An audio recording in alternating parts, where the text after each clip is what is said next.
Hello and welcome to the installation video of the E36 front X-brace. Today on the install we're going to go over what's included as well as just the installation itself. So what's included is going to be the X-brace itself and a nice powder coated finish of your choice as well as some hardware. What's included in the hardware pack is going to be 2 of the socket head bolts, 4 of the washers, 2 of the nuts, and 2 spacers.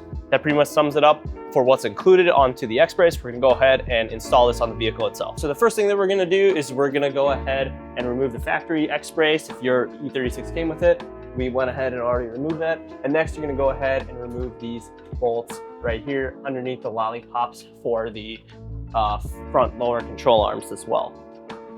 So in our scenario, because we're running the Apex subframe, you don't actually need the spacers that come with the kit.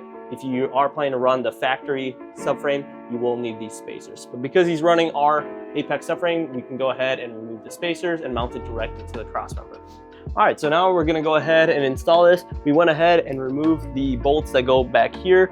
They go behind the lollipop. We went ahead and removed those, as well as remove the bolts that mount the rack as well. So note the orientation that we have this in.